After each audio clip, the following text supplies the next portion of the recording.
تداول العديد من رواد مواقع التواصل الاجتماعي أخبار تؤكد عودة الفنان أحمد العوضي للفنانة ياسمين عبد العزيز بعد انفصالهم في الأيام اللي فاتت رسميا.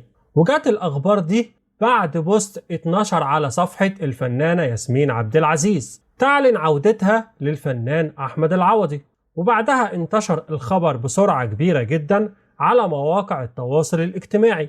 وأكدت مصادر إن الفنانة ياسمين عبد العزيز لم تعود تماما إلى الفنان أحمد العوضي، وكل الأخبار المتداولة على مواقع التواصل الاجتماعي هي اجتهادات وغير صحيحة. وبالدخول إلى الحساب الرسمي للفنانة ياسمين عبد العزيز ظهر إن المنشور اللي الناس بتتكلم عنه وابتدوا يتداولوه على مواقع التواصل الاجتماعي غير صحيح بالمرة. كل الموضوع إن هي نشرت صورة عادية جدا وتم تداولها بشكل غير صحيح، وأثار خبر طلاق الفنانة ياسمين عبد العزيز من الفنان أحمد العوضي جدل واسع جدا على مواقع التواصل الاجتماعي بعد إعلان الفنانة ياسمين عبد العزيز طلاقها، وتم التأكيد بعدها من خلال الفنان أحمد العوضي.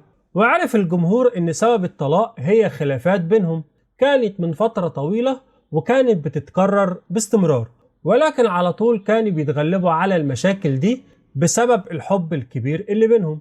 ولكن المشاكل دي بدأت تكبر من أيام قليلة من الطلاق، وده كان سبب عدم حضور الفنانة ياسمين عبد العزيز لفيلم الإسكندراني بطولة الفنان أحمد العوضي.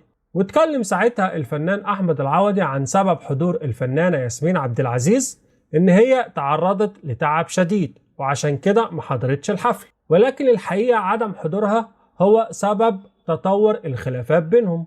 وجاء الفنان أحمد العوضي بعدها بتهنئة وتوجيه رسالة للفنانة ياسمين عبد العزيز بمناسبة عيد ميلادها، ولكن الفنانة ياسمين عبد العزيز شاركت جميع منشورات أصدقائها إلا منشور الفنان أحمد العوضي.